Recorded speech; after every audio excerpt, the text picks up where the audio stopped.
Hello friends, હું છું Nitaben cooking ચેનલથી. મારી ચેનલમાં ફ્રેન્ડ્સ તમારું ખૂબ ખૂબ સ્વાગત છે. આજે હું તમારી સાથે શેર કરવાની છું વરામાં બને એવું બટેટાનું છાલવાળું શાક. તો ફ્રેન્ડ્સ, આ છાલવાળું શાક ખૂબ જ ટેસ્ટી લાગે છે. તો ફ્રેન્ડ્સ, રેસીપી બનાવતા પહેલાં તમને મારી રેસીપી ગમે તો લાઇક અને શેર કરજો, અને હજી સુધી તમે મારી ચેનલને સબસ્ક્રાઈબ ના કરી હોય તો સબસ્ક્રાઈબ કરજો, અને બાજુમાં રહેલ બેલ આઇકન પ્રેસ કરજો, જેથી મારી નવી નવી રેસીપીના નોટિફિકેશન તમને મળતા રહે. તો ચાલો બનાવીએ. જુઓ ફ્રેન્ડ્સ, આપણે છાલવાળા બટેટાનું શાક બનાવવાનું છે. તો આ 2 બટેટા મેં છાલવાળા લીધા છે. મોટા બટેટા છે, એને આપણે આવી રીતે મોટા પીસમાં જ આપણે એને સમારવાના છે, જેથી પ્રસંગમાં બનતું હોય ને એવું જ આપણું શાક બનશે. જુઓ, આવી રીતે મોટા મોટા પીસ કરવાના છે. અને છાલવાળા બટેટાનું કરવાનું હોય એટલે બટેટાને પહેલાં સારી રીતે ધોઈ લેવાના હોય છે, અને બટેટા ધોવાઈ ગયા પછી જ આપણે આને સમારવાના છે. ને જુઓ, તમે જોઈ શકો છો કેટલા મોટા પીસ કરેલા છે. જુઓ તમે, અવડા પીસ કરેલા છે.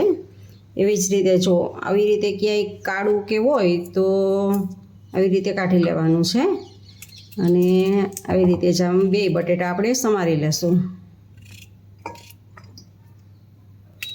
બટેટા આપણા સમારાઈ ગયા છે, તો આને સારી રીતે 2 પાણીથી આપણે હવે ધોઈ લઈએ. જો બટેટાને આપણે સારી રીતે ધોઈ લીધા છે, અને પાણીમાં જ આપણે 2 વખત ધોઈ અને પાણીમાં જ રાખેલા છે. હવે ત્યાં સુધીમાં આપણે ગેસ ચાલુ કરીને એની ઉપર તેલ રાખીએ. જો ફ્રેન્ડ્સ, ગેસ સ્ટાર્ટ કરી અને એની ઉપર આપણે તેલ રાખેલું છે. 3 મોટી ચમચી મેં તેલ લીધેલું છે. અને તમારે જો પ્રસંગ જેવું શાક બનાવવું હોય, તો વરામાં બનતું હોય એવું શાક બનાવવું હોય તો તેલ તો આગળ પડતું જ રાખવું પડશે તમારે, તો જ તમારું શાક વરા જેવું બનશે. તો ફ્રેન્ડ્સ, આપણે તેલ ગરમ થાય એટલે એમાં આપણે મસાલા એડ કરશું. જુઓ ફ્રેન્ડ્સ, આપણું તેલ ગરમ થાય છે. આપણે અડધી ટીસ્પૂન જેટલી રાઈ એડ કરશું, અને એટલું જ આપણે અડધી ટીસ્પૂન જેટલું જીરું એડ કરશું. અને આ 2 લવિંગ, આપણે વરા જેવું બનાવવું છે એટલે આ સૂકા મસાલા, ખડા મસાલા પણ આપણે એમાં એડ કરશું. 2 લવિંગ છે, 1 ચક્રફૂલનું પાખડી છે, અને નાના નાના તજના ટુકડા 2 છે, અને અડધું મરચું છે, 1 તમાલપત્ર છે. આપણે પ્રસંગ જેવું બનાવવું હોય એટલે ખડા મસાલા નાખવા જરૂરી છે. આ બધું જ આપણે સાતળે એટલે આપણે એમાં હિંગ નાખવાની છે. જુઓ, સતળાઈ જાય એટલે આપણે એમાં થોડીક હિંગ એડ કરશું, અને સારી રીતે હલાવી લેશું. અને ત્યારબાદ આપણે આ થોડુંક નાનો આદુનો ટુકડો ખમણેલો છે, એ આદુને એમાં એડ કરશું, અને આદુને પણ સારી રીતે આમ હલાવી લેશું. હવે આપણે ગેસને ધીમો કરી દેશું, અને પાણીમાંથી બટેટા જે છે એ જ સીધા પાણીમાંથી આવી રીતે આમ કાઢવાના, આવી રીતે આમ નાખતા જવાના છે.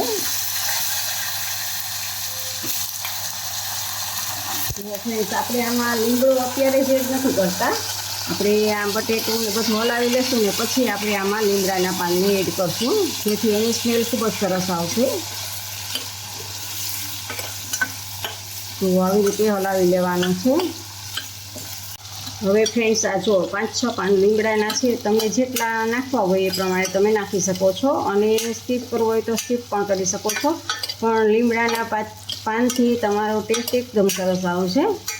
અને જુઓ, હલાવવાનું જ છે. પછી આપણે મસાલા એડ કરશું બીજા. થોડીક વાર આવી જ રીતે આમને સાતળી લઈએ.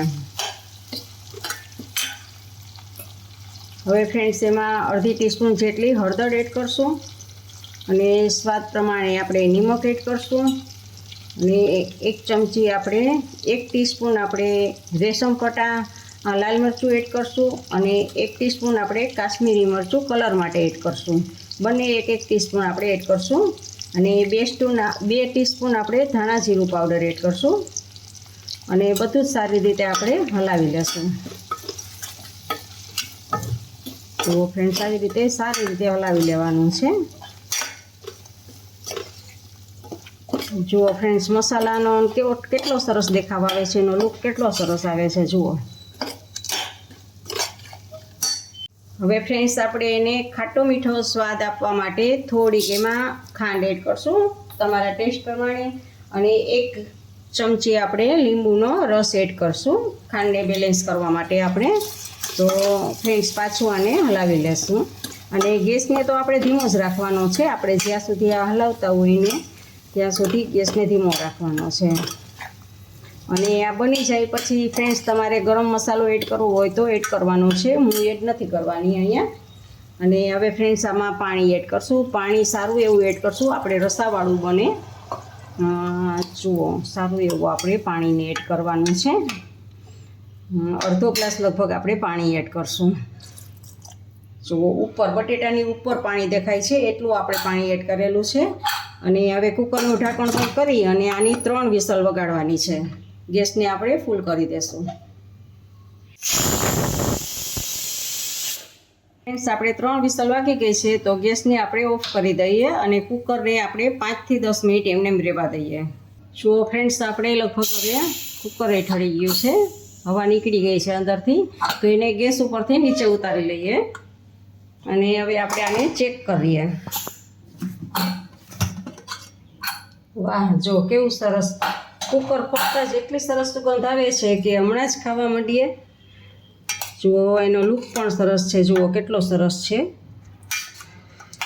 અને આ ટાઈમે તમારે ગરમ મસાલો નાખવો હોય તો તમે નાખી શકો છો અત્યારે. અને જો તમને વધારે રસો લાગતો હોય તો ધાણા જીરું પાવડર તમારે 1 ચમચી નાખી દેવાનો છે આમાં. અને ફ્રેન્ડ્સ, થોડાક આપણે લીલા ધાણા એડ કરશું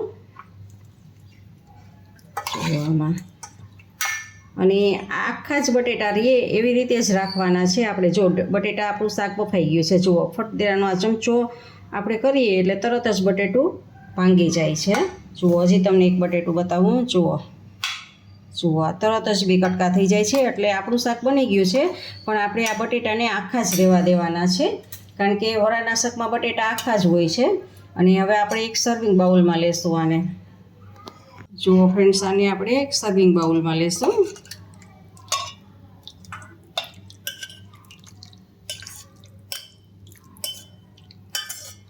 જુઓ, અને આમાં રસો રાખવો ખૂબ જ જરૂરી છે ફ્રેન્ડ્સ. રસાવાળું જ હોય છે આ, અને રસો વધારે પડતો જ હોય છે આમાં. ને ઉપરથી આપણે લીલા ધાણા ગાર્નિશિંગ કરશું. તો જુઓ, આપણા છાલવાળું બટેટાનું શાક, વરામાં હોય એવું જ આ બટેટાનું શાક છે. તો જુઓ, તમે આ બટેટાનું શાક ખાશો ને એટલે તમારે રોટલી 1 થી 2 વધારે હાલશે. તો ફ્રેન્ડ્સ, આ બટેટાનું શાક તૈયાર છે.